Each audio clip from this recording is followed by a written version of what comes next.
নবী মুস্তাফার একজন প্রিয়তম সাহাবী আকা মুস্তাফা সাল্লাল্লাহু তাআলা আলাইহি ওয়াসাল্লাম কে অত্যন্ত ভালোবাসতেন। সেই সাহাবী রাসূল তার নাম হলো হযরতে হানজালা। আকা মুস্তাফার আওয়াজ পাওয়া মাত্র বাড়ি থেকে বের হচ্ছেন, তার হাত তার বিবি ধরে নাই, স্বামী গো এই অবস্থায় আপনি কোথায় যাবেন? আজকেই আমাদের বিয়ে হয়েছে, আজকে সোহাগ রাত, বেসর ঘর থেকে কেমন করে আপনি বেরিয়ে যুদ্ধের ময়দান চলে যাবেন?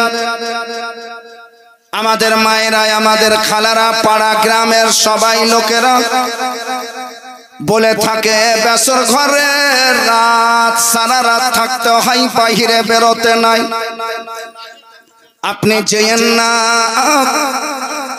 ওই সাহাবী রাসূল বলছেন, বিবি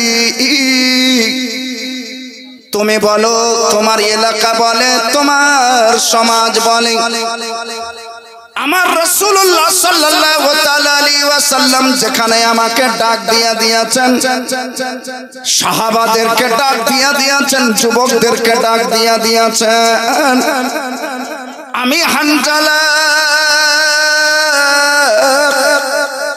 সবচাইতে বেশি নবী মুস্তাফাকে ভালোবাসি।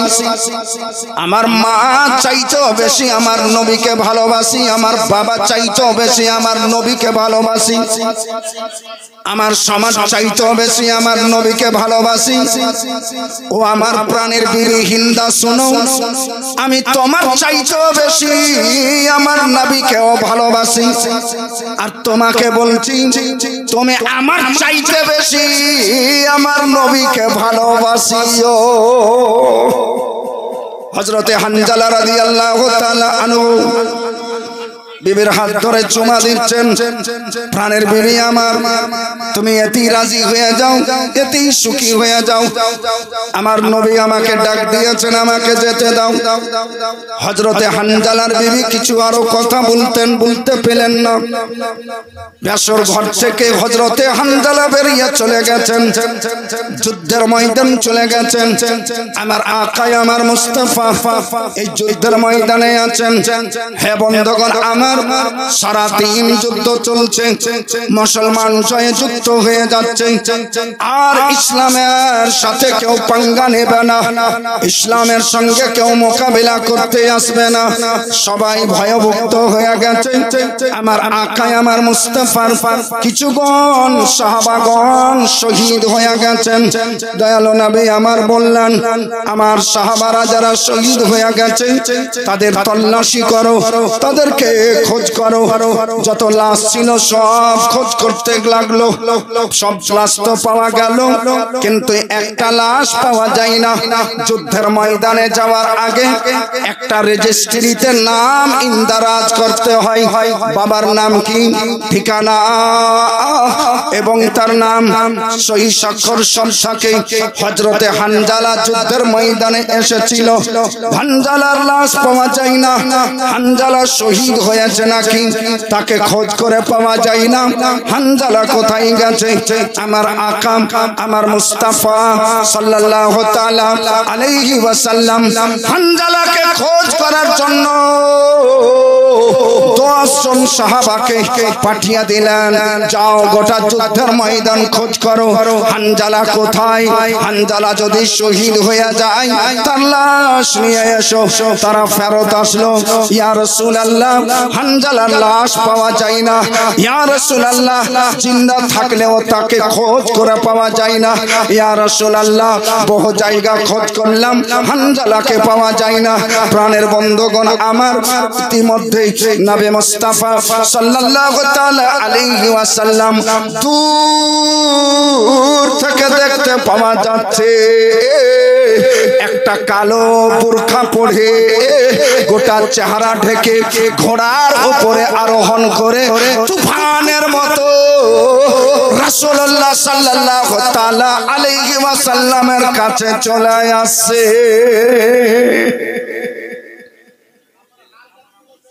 নবী মুস্তাফা সাল্লাল্লাহু তাআলা আলাইহি ওয়াসাল্লামের কাছে এসে দাঁড় হলো। আমার নবী মুস্তাফা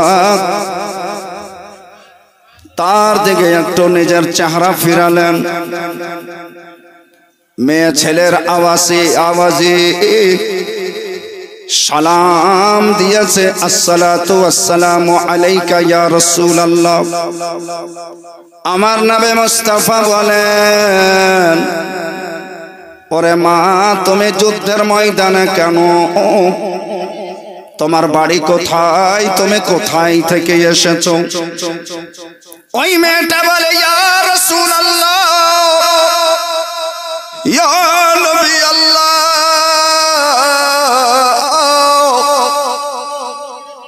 আমি আপনার দরবারে হুজুর অত্যন্ত প্রিয়জনে আসতে বাধ্য হয়েছি।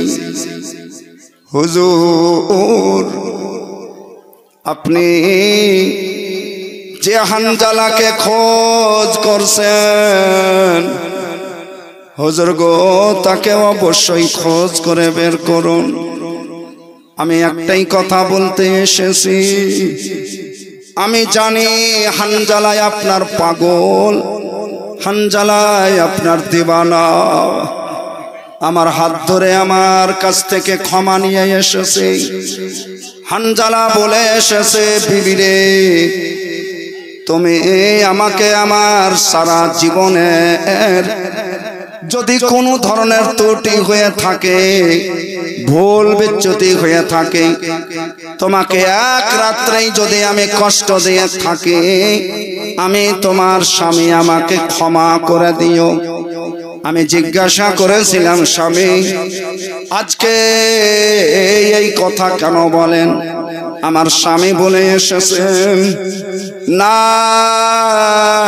হানজালা, আমার স্বামী আমাকে বলে এসেছেন, বিবি আমার, তুমি আমাকে সারা জীবনের মতো ক্ষমা করে দিও। খুব তাড়াতাড়িতে বেরিয়ে এসেছিলেন, আমি তাকে ক্ষমা তো করে দিয়েছিলাম, কিন্তু হুজুর তার তলাশ নেওয়ার জন্য আমি আসিনি। আমার নবী মুস্তাফা বলছেন, ওরে মা, তুমি কে? ওই মেয়েটা নিজের একখানা হাত পর্দা থেকে বাহির করলেন, বুরকার ভিতর থেকে বাহির করলেন, চাদর থেকে বাহির করলেন। নবী মুস্তাফা অন্য সাহাবী তার হাত দেখতে পাচ্ছেন, টাটকা বিহার মেহেন্দি লাগায় আসি। আমার নবী মুস্তাফার চোখ দিয়ে ঝরঝর করে অশ্রু পড়তে লাগলো। ওই মেয়েটা বলছে, ইয়া রাসূলুল্লাহ, যে হানজালাকে আপনি খোঁজ করছেন, সেই হানজালার একদিনের আমি বিবি। কালকে রাত্রে আমার বিয়ে হয়েছে, পেশর ঘর থেকে আপনার হানজালা আপনার ডাকে আপনার সাথে এসে গেছে। ইয়া রাসূলুল্লাহ,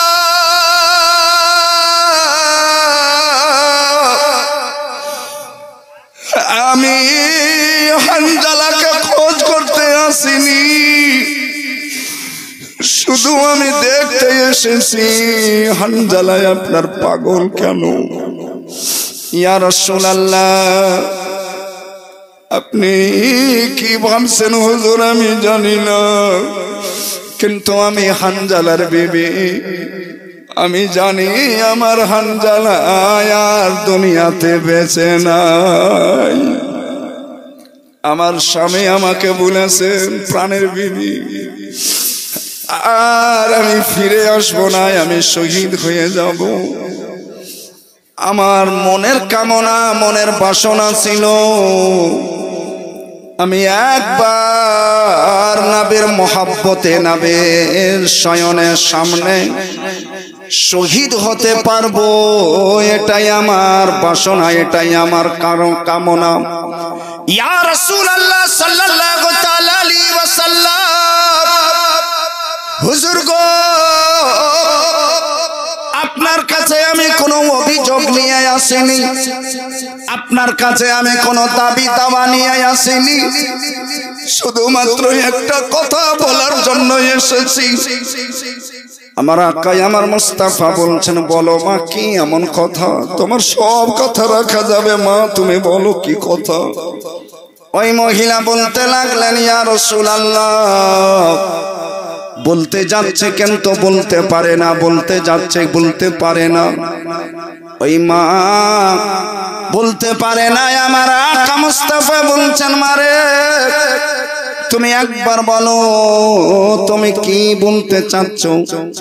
ওই মেয়েটা মাথা নিচে করে খুব ধীর আওয়াজে, খুব আহিস্তা আওয়াজে বলছেন, ইয়া রাসূলুল্লাহ, আমার স্বামী হানজালা গোসল করারও সময় পাইনি, আপনি ডাক দিয়েছেন ওই মুহূর্তেই এসে গেছে।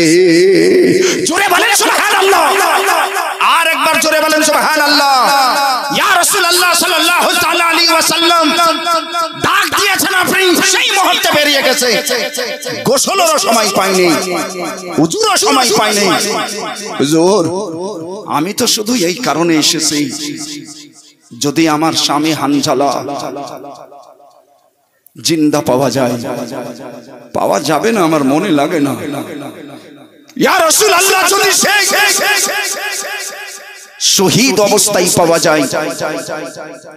আমি শুনেছি আপনার ফতোয়া, আমি শুনেছি আপনার হাদিস, আমি শুনেছি আপনার কানুন।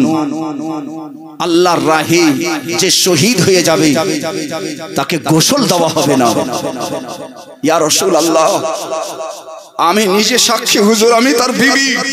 ইয়া রাসূলুল্লাহ সাল্লাল্লাহু তাআলা আলাইহি ওয়াসাল্লাম, আমি জীবনে শান্তি পাবো না। ইয়া রাসূলুল্লাহ, আমার মনে সান্ত্বনা পাওয়া যাবে না হুজুর, আমি তার বিবি, আমি জানি সে নাপাক অবস্থায় এসে গেছে।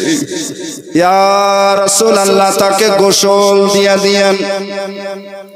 আমি শুধু বাড়ি থেকে এই পর্যন্ত এসেছি এই কথা অনুরোধ করতে, আরজ করতে, এই আবেদন নিয়ে এসেছি, আমার স্বামীকে যদি পাওয়া যায় তাহলে সব শহীদের জন্য গোসল নাই, আমার স্বামীকে আপনি দয়া করে গোসল দিয়ে দিয়েন। ওই মহিলার চোখ দিয়ে অশ্রু গড়ে। আমার আকা মুস্তাফা সাল্লাল্লাহু তাআলা আলাইহি ওয়াসাল্লাম যেমনই তার কাছ থেকে নিজের মাথাখানা, নিজের মুখখানা সামনের দিকে করেছেন, হঠাৎ করে আসমান থেকে দেখতে পাওয়া যায় হাজার হাজার ফেরেশতা হানজালার লাশ খাটে করে নিয়ে নিচে নামছেন। আকা মুস্তাফা আগে বাড়লেন, যেমনই পর্দা সরিয়ে দেখছেন হযরতে হানজালার নূরানী চেহারা, জান্নাতি চেহারা জগমগ করছে। তার বিবিকে নিয়ে এসে দেখাচ্ছে হযরতে হানজালা রাদিয়াল্লাহু তাআলা আনহুকে আল্লাহর ফেরেশতারা হাউজে কাউসার দিয়ে গোসল করিয়ে দিয়েছেন। তারা ঝুমকে বলো সুবহানাল্লাহ। প্রাণের বন্ধুগণ আমার, মুখে শুধু সুন্নি দাবি করলে চলবে না, মুখে শুধু রাজবি দাবি করলে চলবে না, মুখে শুধু মুসলমান দাবি করলে চলবে না, দেখিয়ে দিতে হবে জগৎবাসীকে। আমরা গ্রামে ছোট্ট হতে পারি, কোনদিন মাগরিবের নামাজ পড়তে চলে যান, জোহরের নামাজ পড়তে চলে যান, আসরের নামাজ পড়তে চলে যান, বুঝতে পেরে নেবেন যে আমরা কত বড় দানি আছি। আরে ঝুমকে বলি আর সুবহানাল্লাহ। আর খাঁটি ইমানদারের জন্য তো আল্লাহ আল্লাহর রাসূলের মহব্বতটাই হচ্ছে সবচেয়ে বড় মায়া, কোরআন ও হাদিসটাই হচ্ছে সবথেকে বড় মায়া। তাই এই দুনিয়ার মায়া, মহব্বত, লোভ, লালসা যা কিছু আছে সবকে পিছনে রাখেন, আর আজকে দানের হাত বাড়িয়ে আপনাকে আল্লাহর দরবারের প্রিয় বান্দা সাজতে হবে, আর নবী মুস্তাফার পাক্কা সচ্চা আশিক সাজতে হবে। দয়াল নবে নয়নের ছবি, ওকে ও তরতি দয়াল নবে নয়নের ছবি, নবে তোমায় দেখলে পাওয়া যায় গো জান্নাতের চাবি নবী তোমায় দেখলে পাওয়া যায় গো জান্নাতের চাবি নবী তোমায় দেখলে পাওয়া যায় গো জান্নাতের চাবি তোমার চেহারা নূরে ভরা ভরা ভরা তোমার চেহারা নূরে ভরা এত আলো দেয় মেঘের আঁচল টেনে সূর্য শরমে লুকায় তোমার চেহারা নূরে ভরা এত আলো দেয় মেঘের আঁচল টেনে সূর্য শরমে লুকায় তুমি শামসুদ বদর তাজা